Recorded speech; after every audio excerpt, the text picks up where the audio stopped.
양자 컴퓨터 한동안 굉장히 핫한 키워드였죠. 이번 영상을 통하여 양자 컴퓨터가 저희 투자에 어떤 영향을 줄지 같이 한번 살펴보도록 하겠습니다. 일단 저도 양자 컴퓨터가 좋다 하는 소리를 꽤나 오랫동안 들었었습니다. 21년도 6월 자료에서 와이어드에 나온 기사인데 왜 이렇게 이해하기가 어려울까 막 이런 기사도 다 찾아서 봤었고, 아니 폴춘에서 나왔었던 것도 몇 가지가 있어가지고 20년도 12월에 나왔던 기사도 막 뒤져서 찾아보긴 했었는데, 혁신적이다 막 좋다 이런 거는 다 알겠는데 얼마나 좋은 건지 아니면 어떻게 좋은 건지 사실 이런 거 다 필요 없고 이게 돈이 되는 정보인지에 대한 게 저는 궁금했는데, 이런 아티클을 봐도 그거에 대한 궁금증이 해결이 되지는 않더라고요. 그러던 찰나에 하버드 비즈니스 리뷰 이번 달 1월 2월 호에서 비즈니스 리더를 위한 양자 컴퓨팅 안내서라는 이야기가 나왔더라고요. 그래서 여기에서 조금 쉽게 정리가 되어 있어서 여기서 나온 내용을 조금 다뤄볼 것이고, 다음 맥킨지 리포트에서는 어떤 형식으로 얼마를 양자 컴퓨터가 창출할 것인지, 그러니까 돈을 얼마나 아껴주고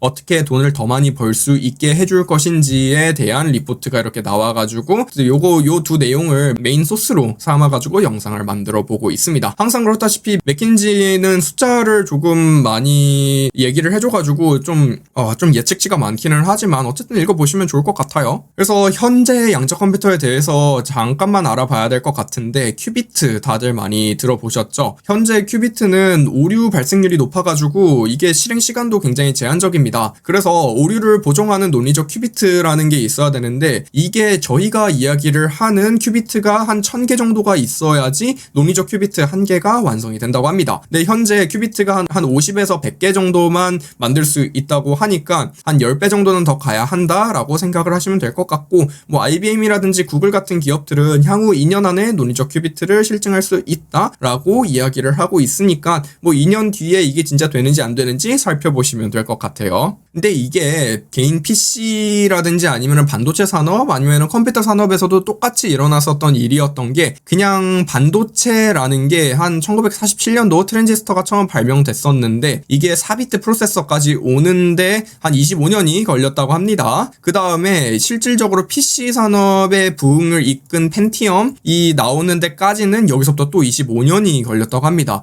즉 반도체 개발에서 펜티엄까지 50년이 걸렸으니까 양자는 이제 한 96년도에 나왔으니까 한 20년 정도, 한 25년 정도 됐거든요. 그렇기 때문에 조금 더 많이 남은 것 같기는 하다라는 생각이 조금 들고요. 다음에 여러 가지 플레이어들이 많이 뛰어들고 있어요. 양자 섹터에 클라우드 인프라 플레이어들로는 구글, 마소, 아마존 다 하고 있고, S&P 기업들 중 허니웰, IBM, 인텔 같은 플레이어들 다 양자 하드 테크 부분에서 하려고, 양자 반도체라고 불러야 되나? 양자 부품을 만들려고 열심히 참여를 하고 있고, 스타트업에서는 아이온큐 유명하죠. 원큐비트, 자파타 등과 같은 기업들이 참여를 하고 있다고 보시면 될 것 같습니다. 그래서 크게 양자 영역에서, 양자 밸류체인에서는 세 가지 플레이어들을 살펴보시면 될 것 같은데, 하드웨어를 개발하는 기업들, 클라우드 시스템을 개발하는 기업들, 아니면 소프트웨어를 만드는 기업들, 이렇게 세 가지로 분류해서 살펴보시면 될 것 같아요. 그래서 하드웨어 플레이어들부터 살펴보자면은 큐비트의 개수, 요거는 워낙 뉴스의 헤드라인으로 많아가지고 다들 아실 것 같고, 제일 중요하다고 생각이 드는 거는 품질하고 오류 보정 능력이라고 생각을 하시면 되며,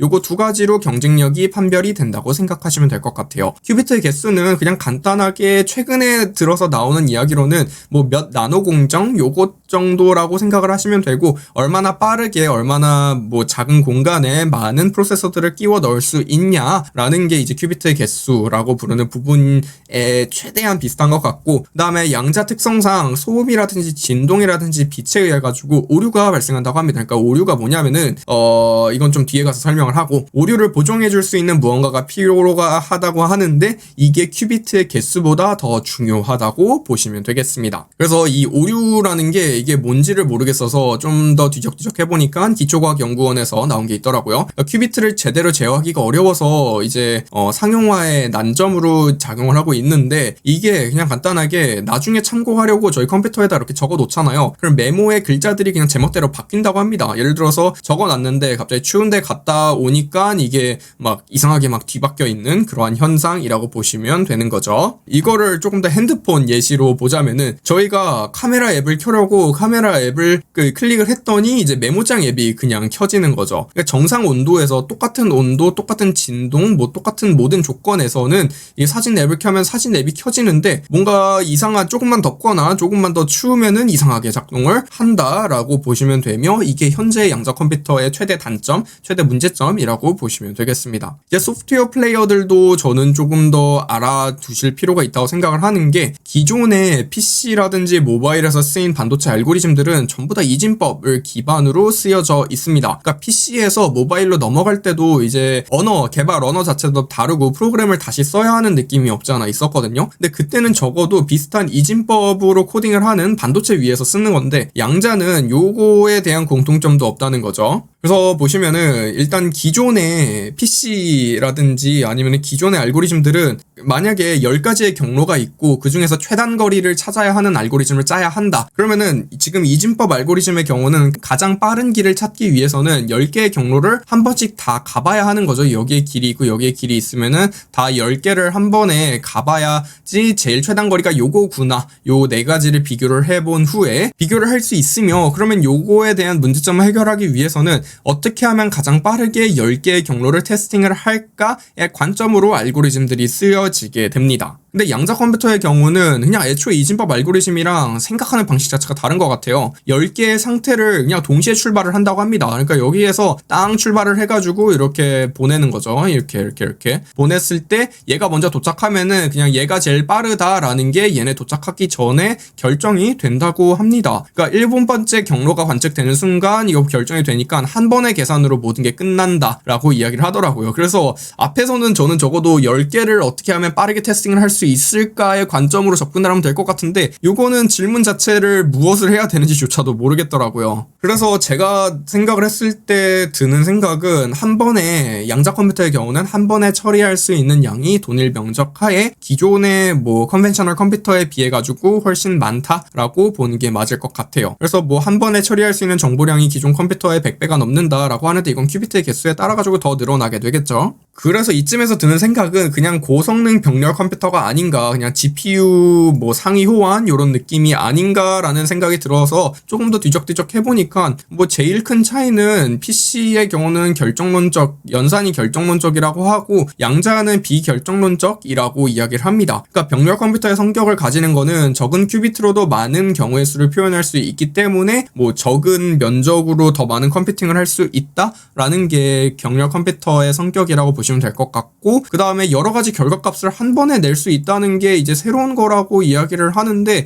요거가 뭔가 이해가 되면서도 이거를 어떻게 활용을 할 수 있을지가 사실 제 머릿속에 있지가 않아가지고 이거 만약에 전문가분 계신다면 댓글로 설명을 해주시면은 감사하겠습니다. 그 다음에 클라우드 플레이어들이 어떻게 참여를 할 것 같냐라고 보면은 일단 저도 그렇고 맥킨지 자료에 의해서도 그렇고 뭐 하버드 비즈니스 리뷰에 의해서도 그렇고 초기 시장은 전부 다 초기 컴퓨터 시장처럼 메인프레임 형태로 형성이 될 것이다 라고 이야기들이 나오고 있습니다. 메인프레임이라는 거는 PC 시장 이전에 회사들이 그냥 슈퍼컴퓨터 한 대를 회사 내부에 사놓은 다음에 회사에 출근을 해가지고 컴퓨팅 파워를 조금씩 뭔가 돌아가면서 쓰는 형태로 형성이 됐었거든요. 그러니까 너무 비싸니까 컴퓨터 한 대가 그냥 회사가 쓰고 그냥 돌아가면서 쓰는 형태였는데 지금은 그 역할을 클라우드 플레이어들이 하고 있죠. 클라우드가 컴퓨터를 다 가지고 있고 우리가 회사하고 여기에서 이거 연산 좀 해줘 하면은 결과만 이렇게 뱉는 형태로 되고 있기 때문에 이게 이제 네트워크로 유통을 하는 형태가 되는 거고, 그래서 유통 플레이어들은 뭐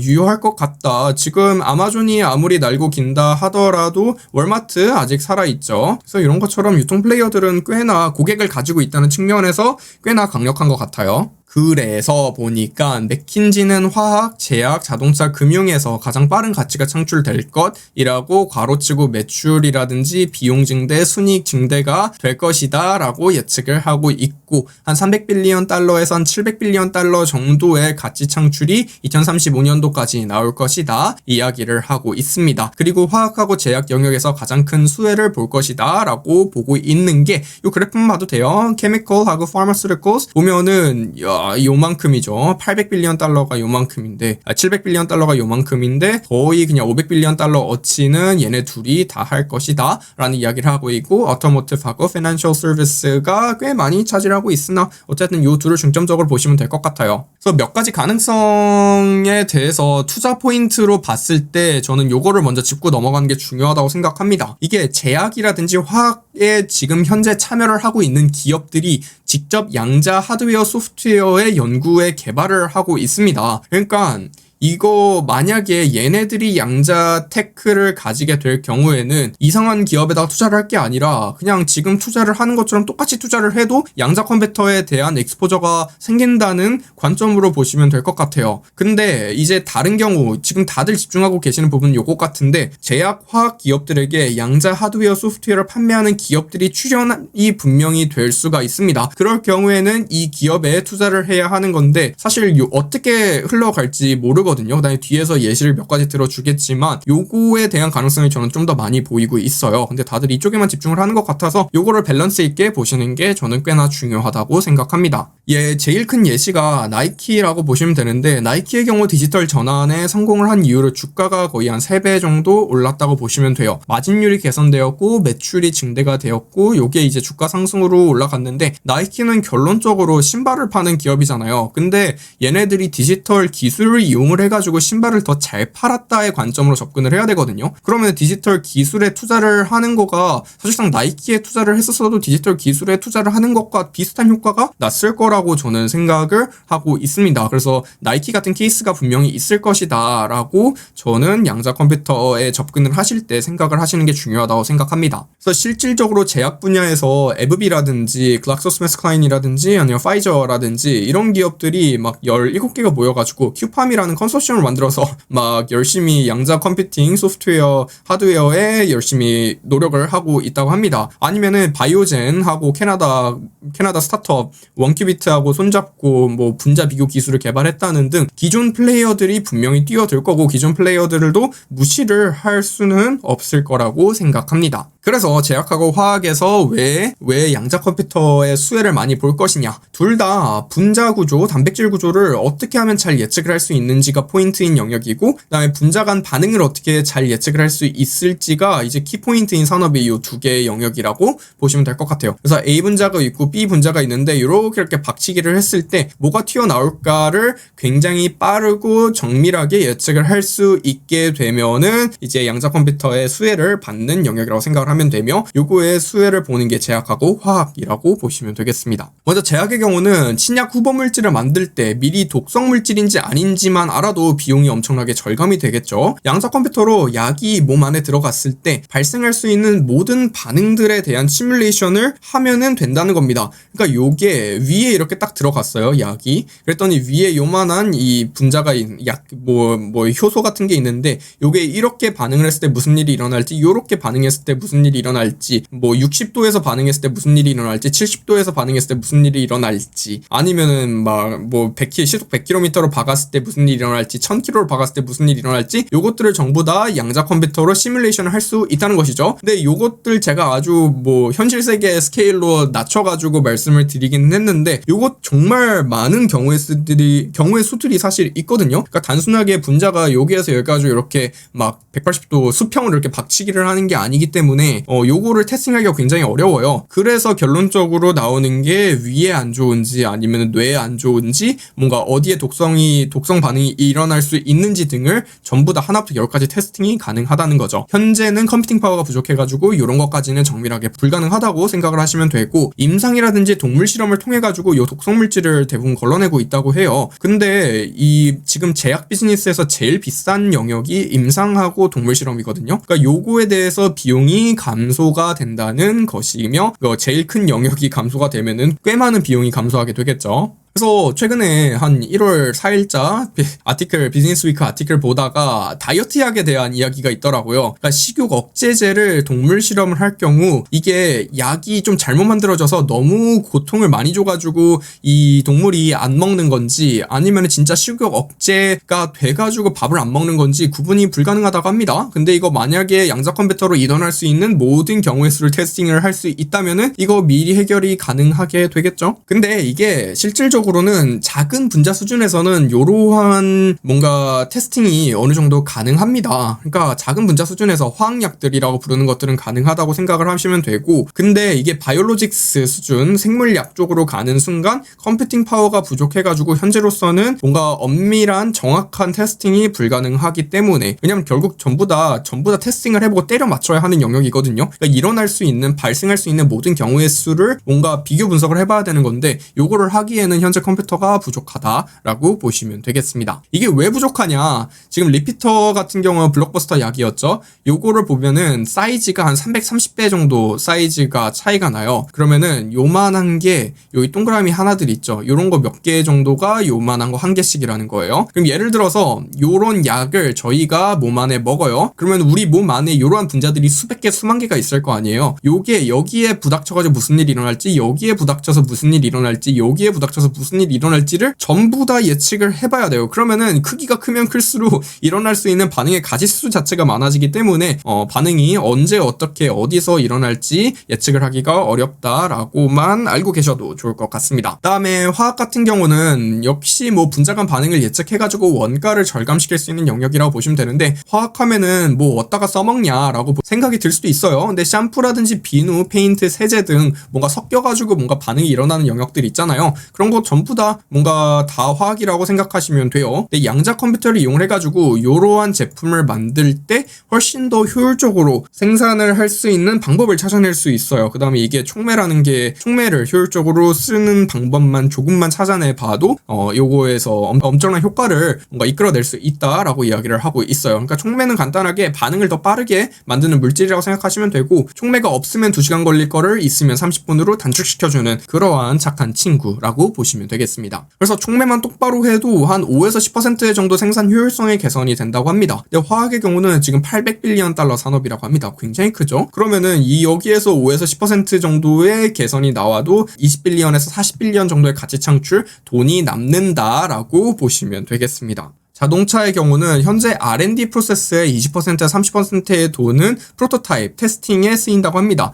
저희 뭐 자동차 회사 유튜브 가보면은 자동차 만들어 놓고 박치기 시키는 거 있잖아요. 그거 전부 다 테스팅이라고 생각하시면 되는데, 이거 만드는데 얼마나 비싸겠습니까? 전 이런 거 볼 때마다 와, 완성차를 만들어서 저렇게 테스팅할 때 다 부시고 있구나 라는 생각이 먼저 들리는데, 만약에 가상 시뮬레이션을 좀 더 정교하게 잘할 수 있다면은 요거 테스팅의 필요 횟수 자체를 압도적으로 줄일 수 있겠죠. 현재 자동차 비즈니스가 엄청 큰데 R&D에 배정되어 있는 예산이 한 100빌리언 달러 정도 된다고 합니다. 이 중에서 한 20%, 30% 정도가 프로토타이핑하고 테스팅에 쓰인다고 하는데, 한 5에서 10% 정도 줄일 수 있고, 그러면은 여기에서 커스트 세이빙, 비용 감축 자체가 1.5빌리언 달러에서 한 3빌리언 달러 정도가 나올 수 있다고 보시면 되겠습니다. 그 다음에 그것보다도 더 큰 영역은 자동차 생산 영역이라고 생각하시면 되는데, 지금 자동차 영역이 사실상 제일 자동화가 잘 되어 있는 공정 과정 중에서 하나다라고 알려져 있습니다. 제일 로봇들을 많이 쓰고 있는 영역인데, 이 기계가 어떻게 움직일지, 여기에서 이렇게 움직였다 이렇게 움직일지 요 경로만 한 1%, 2%만 개선을 해줘도 워낙 사이즈가 크다 보니까 이게 돈이 엄청나게 많이 남는다고 합니다. 그래서 자동차 및 기계가 어떤 경로로 이동을 하는지, 자동차가 어떤 경로로 이동을 하는지, 아니면 용접을 어떤 식으로 하는지, 아니면 페인트 칠을 어떤 순서대로 하는지 등을 전부 다 양자 컴퓨팅으로 이제 전부 다 테스팅을 해본 다음에 어떤 경로가 가장 에너지 효율성이 높은지, 아니면은 뭐 유지 보수 관점에서 어떤 게 가장 좋은지를 찾아보면은 한 현실적으로 2에서 5% 정도 효율화를 시킨다고 가정을 해도 워낙 산업의 규모가 크다 보니까 10에서 25빌리언 달러 정도 어치의 가치가 창출이 된다고 합니다. 금융 영역, 금융은 사실 한 제일 쉽게 변화가 일어날 것이다 라고 맥킨지가 이야기를 하고 있는데요. 그냥 저희는 투자 채널이니까 도움이 될 것 같아서 저희가 얼마나 투자를 하는 게 어려운 것인지가 숫자로 보면은 나오거든요. 예를 들어서 포트폴리오 셀렉션 종목 선정 과정을 숫자로 표현을 하자면 50종목들 중에서 10가지를 고를 경우의 수는 뭐 50p 10이죠. 요거 고등학교 때 다 배우셨을 거고 계산을 해보면은 한 10에 16승 정도의 가지수가 나오게 됩니다. 즉 여러분들이 10가지 종목을 포트폴리오에 꼽아놨다 하면은 최소 10에 16승의 경우의 수를 뚫고 투자를 하고 계신 것이다 라고 생각하시면 되겠고요. 그 다음에 S&P 500 중에서 10가지의 종목을 고른다 라고 하면은 500p 10이죠. 그러면은 10에 26승의 뭔가 경우의 수를 뚫고 현재 투자를 하고 계신다 라고 보시면 되고, 여기에다가 매수 및 매도 타이밍까지 들어가게 되면은 훨씬 더 경우의 수가 늘어나게 되고, 종목별 비중, 리밸런싱 타이밍까지 넣게 되면은 현실적으로 투자는 굉장히 어렵다라는 결론이 나오게 되고 ETF가 답인가? 라는 생각이 들게 돼요. 이런 계산을 할 때마다. 그래서 결국 경우의 수가 너무 많아서 발생하는 문제들은 결국 현재 컴퓨터가 최적의 값을 못 찾고 있고 컴퓨팅 파워가 부족하다라는 뜻이거든요. 그러면은 양자 컴퓨터가 잘하는 게 뭡니까? 데이터 사이즈가 큰 것에서 최적의 값을 찾아내는, 노가다로 찾아내는 것이지 않습니까? 그러면은 그것을 지금 뭐 양자 컴퓨터로 해결할 수 있다. 포트폴리오 셀렉션도 뭔가 다 해결이 되는 영역이다. 그다음에 금융도 리스크 관리라든지 보험 상품 개발, 뭐 대출 등을 최적화할 수 있다고 생각합니다. 이거 다 맥킨지가 생각하는 거죠. 제가 생각하는 게 아니라. 지금은 굉장히 보수적으로 대출이라든지 보험 상품을 설계를 하고 있다고 합니다. 예를 들어서 담보 상품의 50%까지, 가치의 50%까지는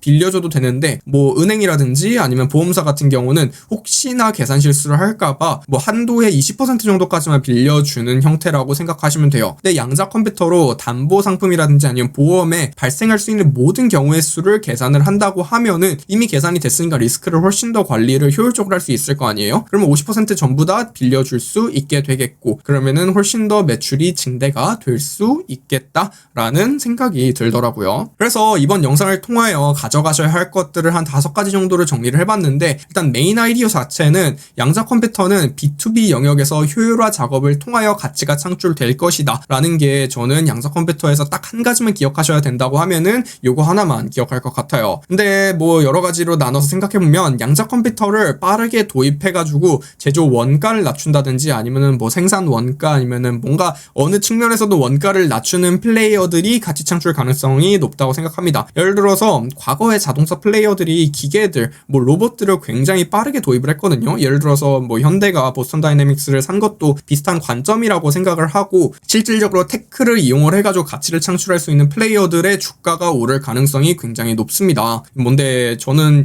제가 만약에 베팅을 한다면은 요거 쪽에 베팅을 할 것 같아요. 그리고 단기간 내에 AWS나 구글 광고처럼 사용자, 소비자가 직접 서비스에 가입을 해가지고 직접 쓰는 형태의 서비스들은 나오지 않을 것 같다는 생각이 들어요. 예를 들어서 유튜브도 제가 직접 유튜브에다가 영상을 올리는 형태잖아요. 그러니까 제가 직접 하잖아요. 근데 대부분의 초기 산업들은 이 올리는 과정 자체가 너무 복잡하기 때문에 대부분 유튜브가 우리 너네 영상 만들어서 오면은 나한테 주면은 내가 올려줄게, 이런 형태로 운영이 되거든요. 즉 전부 컨설팅 형태의 개별 맞춤형 서비스가 들어가게 될 거고, 대부분 이런 컨설팅 형태로 가게 되면 인건비 빼고는 돈이 안 되는 영역으로 남게 되더라고요. 그래서 초기에 양자 컴퓨팅 시장에서 투자를 할 만한 게 진짜 잘 고민을 해봐야겠다라는 생각이 들었습니다. 그다음에 큐비트의 개수가 많아진다고 다 좋은 게 아니다. 요거는 언론사들이 뭐 큐비트, 뭐 100큐비트 IBM 달성 막 이런 이야기들이 많이 나와가지고 뭐 큐비트가 많으면 좋다라는 인식이 있는 것 같은데, 뭐 메모장을 켰는데 빠르게 사진 앱이 켜지면 무슨 소용입니까? 빠르게 메모장 앱이 켜져야지. 그래서 큐비트의 퀄리티도 중요하다. 요거 관련된 이야기들도 꽤 많이 나와 있으니까 찾아보시면 좋을 것 같고, 물론 정확하고 빠르면은 좋겠죠. 그래서 큐비트의 개수와 퀄리티가 둘 다 좋아야 된다. 다음에 네 번째, 컴퓨팅 유통망을 잡고 있는 클라우드 인프라 플레이어들은 크게 영향을 받지 않을 것 같다는 생각이 들고, 이건 고객을 들고 있는 플레이어들 관점이라고 봐야 한다고 생각을 해요. 이게 재밌는 게 시스코라든지 IBM 혹시 지금 뭐 하고 있는 기업들인지 알고 계시는 분 계십니까? 사실 잘 모르잖아요. 근데 얘네들이 아직까지 잘 살고 정말 돈을 잘 벌고 있는 이유가 고객을 꽉 잡고 있다. 전환 비용 자체를 너무 높여놔가지고 잘 살아 살아있는 케이스라고 보시면 되겠고, 현재 클라우드 인프라 플레이어들, 이아스 플레이어들이